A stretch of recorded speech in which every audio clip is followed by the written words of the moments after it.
వర్ధిల్లాలి భారత రాజ్యాంగం, వర్ధిల్లాలి భారత రాజ్యాంగం, కాపాడుకుందాం ఎస్సీ ఎస్టీ బీసీ ఐక్యత.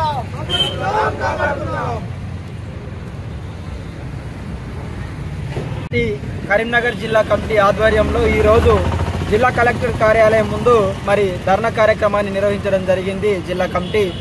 మరి దీని ప్రధాన ఉద్దేశం ఏంటి అని అంటే, పోయిన సోమవారం అంటే 18th రోజు మరి జిల్లా కలెక్టర్ గారి ద్వారా మరి రాష్ట్ర ప్రభుత్వానికి ఒక నివేదిక పంపడం జరిగింది.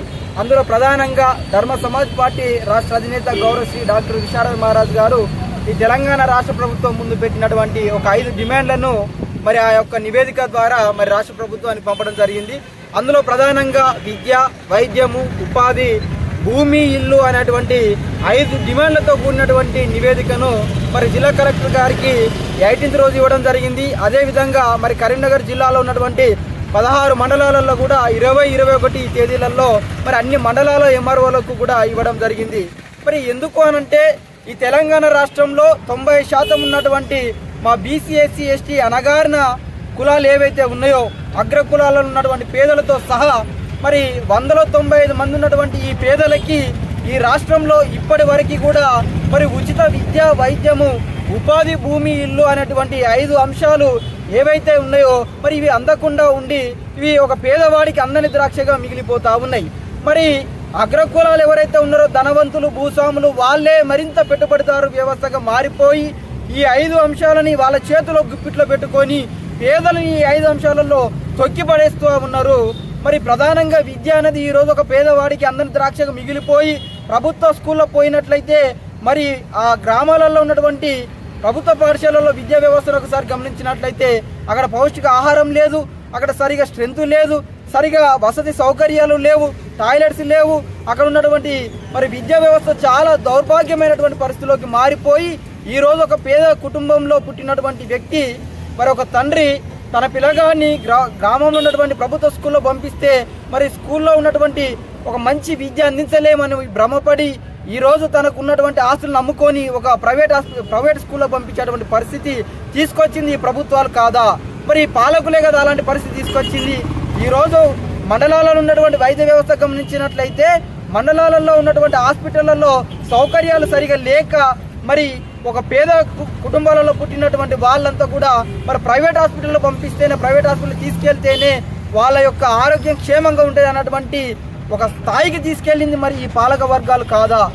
మరి చాలా మంది చదువుకున్నటువంటి నిరుద్యోగులు ప్రతి ఏటా లక్షలాది మంది నిరుద్యోగులు రోడ్ల మీదకి వస్తూ మరి ఎలాంటి ఉపాధి లేకుండా చదువుకున్న చదువులకి సంబంధం లేకుండా ఈరోజు ఒక బీటెక్, బీ ఫార్మసీ, ఎంబీఏ మరి ఎంసీఏ చేసి పీజీలు చేసినటువంటి ఎందరో యువకులంతా కూడా చదువుకున్న చదువులకి సంబంధం లేకుండా పెయింటింగ్ పనికి మరి సుతారు పనికి పోయేటువంటి పరిస్థితి మరి ఈ రాష్ట్ర ప్రభుత్వం తీసుకురావడానికి కారణం వీళ్ళకి ఉపాధి కల్పించకపోవడమే. ఈ తెలంగాణ రాష్ట్రంలో మరి తెలంగాణ అనేది అనేక రకాలైనటువంటి జలవనరులకి, ఇక్కడ నిలయమైనటువంటి భూగర్భ జనాలకి, అదేవిధంగా అనేక రకాల వనరులకి నిలయమైనటువంటి తెలంగాణ అద్భుతంగా మనం గొప్పలు చెప్పుకుంటాం కదా బంగారు తెలంగాణ అని. మరి బంగారు తెలంగాణలో లక్షలాది మంది నిరుద్యోగులు ఈ రోజు పొట్టబట్టుకొని ఈ రోజు పక్క రాష్ట్రాల్లో పోయేటువంటి పరిస్థితి ఎందుకు వచ్చింది? ఇదే రాష్ట్రంలో సుతారు పని చేసుకొని పెయింటింగ్ పని చేసుకోవాల్సినటువంటి దౌర్భాగ్యమైన పరిస్థితి ఎవరు కల్పించిళ్ళు? ఈ పాలక వర్గాలు కాదని మరి ధర్మ సమాజ్ పార్టీ డిమాండ్ చేస్తూ ఉంది. ఇక్కడ ఈ రాష్ట్రంలో అనేక రకాల పరిశ్రమలు తీసుకొచ్చి ఒక చిన్న తరహా పరిశ్రమ, మధ్య తరహా పరిశ్రమ, భారీ తరహా పరిశ్రమలను నెలకొల్పి ఈ రాష్ట్ర ప్రభుత్వం ఈ యువకులకంతా కూడా ఉపాధి కల్పించినట్లయితే ఈ రోజు మరి ఉపాధి అవకాశాలు కల్పిస్తే ఒక చదువుకున్నటువంటి యువకుడికి ఒక 20,000 జీతం, 25,000 జీతంతో తన కాళ్ళ మీద తను నిలబడి తన కుటుంబాన్ని పోషించుకొని పక్కవాడికి కూడా సాయం చేసేటువంటి పరిస్థితి. కానీ ఈ రోజు ఉపాధి కల్పించవు. భూమి లేని వాళ్ళంతా కూడా ఎంతో మంది భూమి లేకుండా కోల్పోయినటువంటి ఎంతో మంది ఉన్నారు. లక్షల కోట్ల మందికి భూమి లేదు. ఈ రోజు ఉన్నటువంటి భూములంతా కూడా ఎస్సీ ఎస్టీ భూములకంతా కూడా పరం భూములు, అంతా బీడు భూములు, వాటికి పట్ట కల్పించరు. వాటి పట్ట కల్పించినా కానీ వాటి ద్వారా ఏదైనా లబ్ధి పొంది ప్రభుత్వం నుంచి వచ్చేటువంటి లోన్లైనా తీసుకుందాము అని అంటే వాటికి మీరు పట్ట ఇవ్వకుండా, భూములు లేకుండా భూములంతా కూడా ఉన్నత వర్గాల చేతుల్లోనే పెట్టి పరిశ్రమలు పెట్టుకోమని చెప్పి వాళ్ళ చేతుల్లోనే భూములు పెడతారు, వాళ్ళ చేతుల్లోనే ఉచిత కరెంట్ ఇస్తారు, వాళ్ళకి పరిశ్రమలు పెట్టి అక్కడ ఎలాంటి ఉపాధి కల్పించకుండా బీసీ, ఎస్సీ, ఎస్టీ అణగారిన కులాలలో ఉన్నటువంటి పేదలను, యువకులను తొక్కి పెడుతున్న మీ పాలక వర్గాలు కాదా? ఈ రోజు ఎకరం భూమి ఖచ్చితంగా ఇవ్వాల్సిందే. ఎకరం భూమి సాగునీరుతో కూడినటువంటి భూమి ప్రతి పేదవాడికి రాష్ట్రం ఉన్నటువంటి కోట్లాది మందికి అందించాల్సినటువంటి బాధ్యత ఈ రాష్ట్ర ప్రభుత్వానికి ఉందని హెచ్చరిస్తా ఉన్నాం. అదేవిధంగా ఇల్లు లేనటువంటి నిరశ్రయాలు రోడ్ల మీద పడుకున్నటువంటి పరిస్థితి ప్రతి పట్టణంలో ఉంటది. మరి అలాంటి వాళ్ళందరికీ కూడా 4 గదులతో కూడినటువంటి ఇల్లును కట్టేయాల్సినటువంటి అవసరం ఈ రాష్ట్ర ప్రభుత్వానికి ఉంది. మరొకసారి ఈ రాష్ట్ర కాంగ్రెస్ ప్రభుత్వాన్ని హెచ్చరిస్తా ఉన్నాం. మీరు తీసుకొచ్చేలు మీరు ప్రభుత్వాన్ని స్థాపించకంటే ముందు మీరు ఏదైతే ఎన్నికలలో మీ మేనిఫెస్టోలో పెట్టి ఆ మేనిఫెస్టోలో పెట్టినటువంటి అంశాలతో మీరు అధికారంలోకి వచ్చిల్లో ఆ వచ్చినటువంటి 6 గ్యారంటీలు అనేవి దిక్కుమాలినటువంటి గ్యారంటీలు. ఆ గ్యారంటీల ద్వారా ఈ రాష్ట్రంలో ఉన్నటువంటి పేదవాడికి ఎలాంటి న్యాయం జరగదు, పేదవాడికి ఎలాంటి లబ్ధి జరగదు. మీరు ఆ దిక్కుమాలినటువంటి హామీలను పక్కన పెట్టి ధర్మ సమాజ్ పార్టీ డిమాండ్ చేస్తున్నటువంటి విద్య, వైద్యం, ఉపాధి, భూమి, ఇల్లు అనేటువంటి 5 డిమాండ్లు ఏవైతే రాష్ట్ర ప్రభుత్వానికి మీకు పంపడం జరిగిందో ఈ డిమాండ్లను మీరు తక్షణమే నెరవేర్చాల్సినటువంటి బాధ్యత ఉంది. అప్పుడే పేదవాడు ఆర్థికంగా నిలదొక్కుని తన కాళ్ళ మీద తను నిలబడి గౌరవంగా ఈ సమాజంలో బ్రతకడానికి కారణమవుతుంది. అప్పుడే మనం కొట్టాడి తెచ్చుకున్న తెలంగాణకి ఒక అర్థం ఉంటుంది. గత ప్రభుత్వం ఆ పని చేయలేకపోయింది. 10 సంవత్సరాలు పేదలను తొక్కి పెట్టేసింది. ఇప్పుడు ఈ ప్రభుత్వం కూడా అదే పాలన కొనసాగిస్తూ ఉన్నది. మీకు ఖచ్చితంగా 10% లేనటువంటి 5% లేనటువంటి అగ్రకులాలకి గోరి కట్టేటువంటి సమాధి కట్టేటువంటి రోజులు చాలా దగ్గరలోనే ధర్మ సమాజ్ పార్టీ చేతుల్లోనే మీకు అంతా ఉంది అనేది ప్రధానంగా మీకు గుర్తు చేస్తూ మరొక పోరాటం జరగాల్సినటువంటి అవసరం ఉంది తెలంగాణ గడ్డ మీద. ఈ తెలంగాణ గడ్డ మీద ఎన్నెన్నో ఉద్యమాలు జరిగినాయి.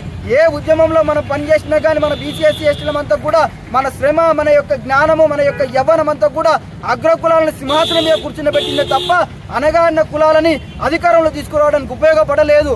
మొదటిసారిగా ధర్మ సమాజ్ పార్టీ ఆధ్వర్యంలో జరిగేటువంటి పోరాటంలో నా తెలంగాణ రాష్ట్రంలో నా బీసీఎస్సీ ఎస్టీ సోదరులందరికీ కూడా మీ అందరికీ చేతులెత్తి దండం పెడుతూ మీరంతా కూడా మన పార్టీ, మన కోసం వచ్చినటువంటి ధర్మ సమాజ్ పార్టీ ఏకైక పార్టీ, మన వర్గాల కోసం వచ్చింది.